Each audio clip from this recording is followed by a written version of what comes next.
నమస్కారం. మనం section 1లో centres గురించి మాట్లాడుకుంటున్నాం. ఇంటిగ్రిటీ సెంటర్ పూర్తి స్పృహతో, తెలివితో, విజ్ఞానపూర్వకంగా తీసుకున్న నిర్ణయాలు, జ్ఞానానికి సంబంధించిన విషయాలు, లాజికల్ విషయాలు, రేషనల్‌గా ఉండే విషయాలు దీంట్లో ఉంటాయన్నమాట. అదే ఎమోటివ్ సెంటర్ డీల్ చేసేవి ఏంటి అంటే ఉద్వేగపూరితమైన విషయాలు, ఏవైతే మన ఫీలింగ్స్, ఇంక్లినేషన్స్, వ్రిమ్స్, అభిరుచులు, మన ఉద్వేగాలన్నీ ఒక కార్నర్కి వచ్చేసి పనిచేసేట్టుగాను, ఒక చోటకి పనిచేసేట్టుగాను, నెక్స్ట్ ఏవైతే నిర్ణయాలు తీసుకొని అయ్యో ఇది అనవసరంగా తీసుకున్నామే అని బాధపడతామే అలాంటి నిర్ణయాలు, లేదా ఆ నిర్ణయాలకి తర్వాత పర్యవసానం సరిగ్గా ఉండే అవకాశం లేని నిర్ణయాలు, ఇలాంటివన్నీ ఈ ఈ ఈ సెంటర్. ఇంకా ఎస్ సెంటర్ విషయానికి వస్తే reflex moments, impulsive acts, ఎటఫెస్టిక్ perversions అంటే జంతు ప్రవర్తన సంబంధించిన అనమాట. కొన్ని పనులు చేసేప్పుడు, కొన్ని నిర్ణయాలు తీసుకుంటున్నప్పుడు కొన్నప్పుడు ఆల్మోస్ట్ ఆల్ జంతువుకి మనం ఏం తీసిపోన్నట్టుగా ఉంటుంది. అలాంటి విషయాలు అన్ని దీన్ని బట్ట ఇర్రెసిస్టబుల్ ఇంపల్సెస్ ఇవన్నీ జనరల్గా సెక్స్ దీంట్లోకి వస్తుంది. అందుకని ఈ సెంటర్ని సెక్స్ సెంటర్ అని కూడా అంటూ ఉంటారు. So urges, deep rooted urges, craving, ఇలాంటివన్నీ అన్నీ డీల్ చేసేది ఇది. మొబైలిటీ సెంటర్ గురించి తెలుసుకుందాం. మొబైలిటీ సెంటర్ దీని intensity, maximum intensity possible almost all integrity centre యొక్క ఇంటెన్సిటీకి సమానంగా ఉంటుంది. It combines thoughts, feelings and reflexes to form decision. So I centre నుండి వచ్చే ఏవైతే రేషనల్ రిఫ్లెక్షన్స్ ఉన్నాయో అవి, అలాగే ఈ సెంటర్ నుండి వచ్చే ఏవైతే ఎమోషనల్ థింగ్స్ ఉన్నాయో, డెసిషన్స్, ఫీలింగ్స్, ఆ వాటిని, అలాగే ఎస్ సెంటర్ నుండి వచ్చే రిఫ్లెక్సెస్, ఈ మొత్తం ఈ మూడింటిని కంబైన్ చేసి ఇది ఓవరాల్గా ఒక decision. Again decision is again a thought in the thought form. ఇంకా ఎగ్జిక్యూషన్ అవ్వాల, థాట్ ఫామ్ కింద వస్తుంది. It reads varying intensities of other centres. ఈ మిగతా 3 సెంటర్ల యొక్క ఇంటెన్సిటీస్ రీడ్ చేస్తుంది. ఇప్పుడు సపోజ్ ఈ డీకోడెడ్ పల్స్ వస్తాయన్నాం కదా, డీకోడెడ్ పల్స్ లోపలికి వస్తాయి. ఈ డీకోడ్ అయిపోయిన పల్సెస్ ఏమున్నాయో అవి ఐ సెంటర్కి, ఈ సెంటర్కి, ఎస్ సెంటర్కి, ఎం సెంటర్కి వెళ్తాయి. ఈ వచ్చిన పల్సెస్ని మెమరీలో ఆల్రెడీ ఉన్న ఫ్రేమ్ ఆఫ్ వర్క్తో కంపారిజన్ చేసి ఇట్ క్రియేట్స్ ఏ సిగ్నల్ అనమాట. Pulse again new pulse. ఈ పల్స్ యొక్క ఇంటెన్సిటీ ఈ సెంటర్లో ఈ పాదరసం, థర్మామీటర్లో పాదరసం తగ్గడం పెరగడం ఎలా ఉంటుందో అలాగా ఒక పాయింట్కి వస్తుంది అనమాట దాని ఇంటెన్సిటీ. దీని మీద ఆధారపడి ఆ వచ్చే పల్స్ లోపల ఉన్న framework and incoming decoded, I సెంటర్కి వచ్చి ఇన్కమింగ్ డీకోడెడ్ పల్స్, అలాగే ఈ సెంటర్కి, అలాగే ఎస్ సెంటర్కి. సో ఈ 3 సెంటర్లో డిఫరెంట్ ఇంటెన్సిటీస్ ఫామ్ అవుతాయి. ఆ ఇంటెన్సిటీని ఎం సెంటర్ రీడ్ చేస్తుంది first. Sum up them if all one kind. ఇవన్నీ ఒకే రకాన్ని అనుకోండి, అంటే అన్ని +వే లేదా అన్ని -వే అనుకోండి, వాటిని సమ్ టోటల్ చేసేస్తుంది. Favours the side having high score. ఈ ఎం ఎవరిని ఫేవర్ చేస్తుందంటే ఆ ఉన్న వాటిలో ఎవరు హై స్కోర్ ఉందో చూసి, వాల్యూ దేని ఇంటెన్సిటీ ఎక్కువ ఉందో చూసి దాని వైపు ఫేవర్గా ఉంటుంది. Transforms the vibrations of losing side into those of majority. ఎవరైతే తక్కువ ఉన్నారో, వాళ్ళు లూజింగ్ సైడ్ ఉన్నారో, వాళ్ళ వైబ్రేషన్స్ని మెజారిటీ వైపుకి ట్రాన్స్ఫర్ చేస్తుంది. Casting vote in case of time. Suppose అక్కడ ఒక సెంటర్ మైనస్ ఉంది, 2 సెంటర్లు ప్లస్ ఉన్నాయి అనుకుందాం. ఈ plus centre total is equal to minus ఒక ఇంటెన్సిటీ సమానంగా ఉంది అనుకోండి. అప్పుడు టై ఫామ్ అయినట్టు. ఈ టై ఫామ్ అయినప్పుడు throne in the case of plus vibration, ఆ రెండిట్లో ప్లస్ వైబ్రేషన్ ఎట్టుంటే అటువైపే తన ఓటింగ్ కాస్ట్ చేస్తుంది. It carries interdepartmental memos. So ఎం ఏమైనా కమాండ్ ఫామ్ చేస్తే ఆ కమాండ్ని ఈ సెంటర్కి ఇస్తుంది, ఈ ఏదైనా సజెషన్ ఇస్తే అది ఎస్ సెంటర్కి ఇస్తుంది, ఎస్ సెంటర్ ఏదైనా సజెషన్కి వస్తే అది ఈ సెంటర్కి వస్తుంది, ఈ ప్లస్ ఎస్ సెంటర్లు కలిపి ఏదైనా ఒక కమాండ్ ఇస్తే అది ఐ సెంటర్కి వెళ్తుంది. ఇలాగే ఇంటర్ డిపార్ట్మెంటల్ మెమోస్ క్యారీ చేస్తుంది. It signifies mobility as a cardinal characteristic of mental operations. ఈ మనసు లోపల జరిగే రకరకాల మెంటల్ ఆపరేషన్స్ ఉంటాయి కదా, ఈ ఆపరేషన్స్ అన్నిటికీ కోఆర్డినల్ క్యారెక్టరిస్టిక్ మాట ఈ మొబిలిటీ అనేది. సో ఇట్ ఫార్మ్స్ పర్సనాలిటీ అని చెప్పచ్చు. ఎలాగంటే ఈ ఏదైతే వీటి యొక్క టోటల్ డెసిషన్ ఏదో ఉందో, డెసిషన్ ఈజ్ అగైన్ మన థాటే. ఇంకా యాక్షన్ దగ్గర రాలా. ఈ థాట్ అగైన్ స్టోర్ అవుతుంది. మళ్ళీ స్టోర్ అయ్యేప్పుడు ఏమిటి, ప్లెజెంట్ అన్ప్లెజెంట్ ఇండెక్సింగ్ ఇచ్చుకుంటుంది, లైక్ అండ్ లైక్ ఇండెక్సింగ్ ఇచ్చుకుంటుంది, వేరియస్ ఆస్పెక్ట్స్ ఉంటాయి, అక్కడ కోఆపరేటివ్ ఆస్పెక్ట్స్ ఉంటాయి. సో ఇండెక్స్ ఇచ్చేసిన తర్వాత ఇలాంటి థాట్స్లోంచి ఇది నెక్స్ట్ యాక్షన్ కింద, బిహేవియర్ కింద అప్పుడు బయటపడుతుంది.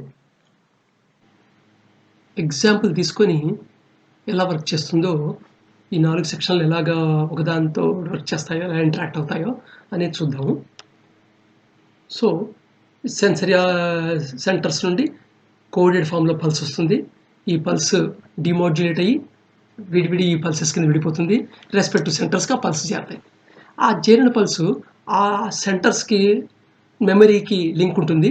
ఆ మెమరీలో ఆల్రెడీ ఇన్నర్గా ఈ సెంటర్కి రిలేటెడ్ నాలెడ్జ్ ఏదైతే ఉందో ఆ ఫ్రేమ్వర్క్తో ఇంటరాక్షన్ అయ్యి ఒక న్యూ పల్స్ ఇస్తుంది. ఈ న్యూ పల్స్ దాని ఇంటెన్సిటీ ఈ ఆ సెంటర్ యొక్క స్కేల్లో ఏదో చోట ఉంటుంది, సేమ్ ఆ ఇంటెన్సిటీ బట్టి. ఫర్ ఎగ్జాంపుల్ ఐ సెంటర్ దగ్గర ఇంటెన్సిటీ +2000 నుండి -2000 ఏదైనా ఉండొచ్చు అనమాట. ఇక్కడ ప్లస్ వాల్యూ అంటే అర్థం ఏంటంటే కన్స్ట్రక్టివ్గా ఇంటెలిజెన్స్, మంచి పనులకి ఇంటెలిజెన్స్. మైనస్ వాల్యూలు అంటే ఏంటంటే ఇంటెలిజెన్సే, కానీ అది కన్స్ట్రక్టివ్ పర్పస్ కాదు, నిజంగా డిస్ట్రక్టివ్ పర్పస్కి. ఫర్ ఎగ్జాంపుల్ మర్డర్ చేయాలన్నా సరే పర్ఫెక్ట్గా ప్లాన్ వేయాలి, అక్కడ ఇంటెలిజెన్స్ వర్క్ చేయాల్సిందే. దొంగతనం చేయాలంటే అక్కడ ఇంటెలిజెన్స్ పని చేయాల్సిందే. సో నువ్వు ఒక ఏదైతే చెడు పని అనుకుంటున్నావో ఆ చెడు పని చేయాలన్నా it needs some intelligence work. అది మైనస్లో చెప్తాం అన్నమాట. ఇక్కడ అది కన్స్ట్రక్టివ్ వాటికైతే ప్లస్లో చెప్తాం అనమాట. అలాగే ఎమోటివిటీ సెంటర్ ఏమో +4000 నుండి -4000 మధ్యలో ఉంటుంది. ఎమోషన్స్లో పాజిటివ్ ఎమోషన్స్, హ్యాపీ, టెండర్నెస్ ఇలాంటివి. నెగిటివ్ ఎమోషన్స్ అంటే angry, frustration, angry, sad, depression ఇలాంటివి. అలాగే సెన్సిటివిటీ సెంటర్లో కూడా +8000 నుండి -8000 మధ్యలో ఏదో ఒకటి ఉంటుంది. సో ఈ మూడు డికోడెడ్ పల్సెస్ దీనికి రాగానే, ఇంటరాక్షన్ జరగగానే ఐ సెంటర్లో సర్టన్ వాల్యూ, ఎం సెంటర్లో సర్టన్ వాల్యూ, ఎస్ సెంటర్లో సర్టన్ వాల్యూ వస్తాయి కూడా. అలాగే ఎం సెంటర్లో సర్టన్ వాల్యూ వస్తుంది. ఎగ్జాంపుల్కి సపోజ్ ఐ సెంటర్లో +500 వచ్చింది అనుకుందాం ఇంటెన్సిటీ. అలాగే ఈ సెంటర్లో +1000 వచ్చింది అనుకోండి. అలాగే ఎస్ సెంటర్లో +2000 వచ్చింది అనుకోండి. సో టోటల్ వాల్యూ అవుతుంది 3500 +3500. ఈ టోటల్ చేయడం పని ఎవరు చేస్తారు? ఎం సెంటర్ చేస్తుంది అనమాట. ఈ మూడు ఇంటెన్సిటీని రీడ్ చేస్తుంది, రీడ్ చేశాక టోటల్ చేస్తుంది. అదే సపోజు ఒక సెంటర్ ఐ సెంటర్ ఇంటెన్సిటీ +1000 ఉందనుకోండి. అదే ఈ సెంటర్ ఇంటెన్సిటీ -2000 ఉందనుకోండి. ఎస్ సెంటర్ ఇంటెన్సిటీ -3000 ఉందనుకోండి. ఇప్పుడు టోటల్ చేస్తే యాక్చువల్గా ఏమొస్తుంది? 1000 + 2000 -3000 అంటే -5000 + 1000 అంటే -4000 రావాలి. కానీ ఇలా జరగదు. ఇక్కడ ఏం చేస్తుందంటే ఈ మొబిలిటీ సెంటర్ ఏం చేస్తుందంటే ఇక్కడ విన్నింగ్ సైడ్ ఎవరు? ఇదేమో +5000, ఈ రెండు కలిపి ఈ ప్లస్ ఎస్. లూజింగ్ సైడ్ ఎంత? +1000, ఈ రెండు కలిపి -5000, ఈ ఎస్ సెంటర్ కలిపి. సో దేర్ ఫర్ మొబిలిటీ ఏం చేస్తుందంటే ఈ లూజర్ సెక్షన్ ఏది ఉందో దాన్ని మైనస్ కింద మార్చేస్తుంది. అంటే +1000 అలా -1000 కింద మారిపోయి యాడ్ అవుతుంది. అంటే ఇప్పుడు ఏమవుతుంది? -1000 -2000 -3000 టోటల్ చేస్తే -6000. సో -4000తో జరగదు అక్కడ పని, -6000తో జరుగుతుంటుంది అనమాట. అదే సపోజు ఐ సెంటర్ ఒక ఇంటెన్సిటీ +2000 ఉందనుకోండి. ఈ సెంటర్ ఒక ఇంటెన్సిటీ -1500 ఉందనుకోండి. అలాగే ఎస్ సెంటర్ -500 ఉందనుకోండి. ఈ కేసులో ఏమవుతుంది అంటే ఈ సెంటర్ ఎస్ సెంటర్ కలిపితే టోటల్ -2000 వచ్చింది. ఐ సెంటర్ +2000 ఉంది. అంటే టోటల్ చేస్తే ఉంది 0 అవుతుంది. బట్ అలా కాదు. ఎప్పుడైతే టై ఏర్పడిందో అంటే ఈ ఐ సెంటర్కి ఈ సెంటర్ ఎస్ సెంటర్కి కలిపి, ఈ centre S centre hand to హ్యాండే ఉంటాయి జనరల్గా. మన emotion sensitivity centre hand to హ్యాండే ఉంటుంటాయి జనరల్గా. ఈ రెండు కాంట్రవర్సీ ఉండదు. ఉంటే 2 ప్లస్లు ఉంటుంటాయి, 2 మైనస్లు ఉంటుంటాయి జనరల్గా. Very very very rare occasion అనమాట. సో ఎప్పుడైతే ఇలా సిచ్యువేషన్ ఫామ్ అయిందో ఈ టై ఏర్పడినప్పుడు ఇది ఐ సెంటర్ వైపు కాస్టింగ్ కొట్టేస్తుంది. ఈ ఏవైతే -2000 ఉన్నాయి టోటల్, అవి +2000 కింద మారిపోయి +4000తో ఐ సెంటర్ వర్క్ చేస్తుంది. సో ఇది ఈ ప్రాసెస్ అంతా మానిటరింగ్ చేసేది, నియంత్రించేది, ఇంటిగ్రేట్ చేసేది ఎవరు? ఎం సెంటర్. సో ఏదైతే చివరికి ఫైనల్గా వచ్చిందో ఆ ఫైనల్ వచ్చిన ఇంటెన్సిటీ ఒక థాట్ ఉంటుందే, ఆ థాట్ ఏ కలర్లో ఉంటుంది? ఈ మూడిట్లో ఏ సపోజు బలాంది కావాలనిపించింది. అది వస్తువు అవ్వచ్చు, ఏదైనా విషయం అవ్వచ్చు. సో, కావాలనిపించిందంటే వాంటింగ్ మాట. సో, వాంటింగ్ నీడా, డిజైరా, అర్జా. డిక్షనరీలో వెతికితే మూడిటికి మీనింగ్ ఒకటే ఉంటుంది, రిక్వైర్మెంట్ అని.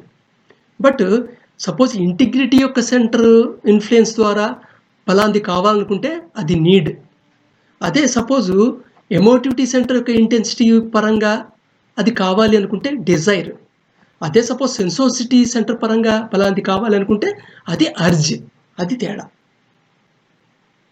సో, ఒక వస్తువు మనకి కావాలి అని మనకు ఆలోచన వచ్చింది అంటే ఈ ఇంట్రాస్పెక్షన్ చేసుకోవాలి. అది నీడ్ నుంచి వచ్చిందా, డిజైరా, అర్జా. దాన్ని బట్టి మనకి ఏ సెంటర్ పనిచేసిందో తెలిసిపోతుంటుంది. అలాగే దేవుడి విషయంలో ఇంటిగ్రిటీ సెంటర్ నుండి వచ్చింది అంటే అది డివోషన్. అదే ఎమోటివిటీ సెంటర్ నుండి వచ్చింది అంటే ప్రేయర్, జస్ట్ ప్రేయర్. అంటే నీకేదో బలాని కోరికలు తీర్చుకోవాలనుకున్నావు, ఆ కోరికలు వస్తే నువ్వు ఆనందంగా ఉంటావు అని ఫీల్ అవుతున్నావు, అందుకని ప్రే చేస్తున్నావు. లేదా బలాంటి నష్టం జరగబోతోంది, ఆ నష్టం జరిగితే బాధపడుతున్నావు, ఆ బాధ తొలగించాలని ప్రే చేస్తున్నావు. సో, ఉద్వేగం నుంచి వచ్చింది అన్నమాట ప్రేయర్.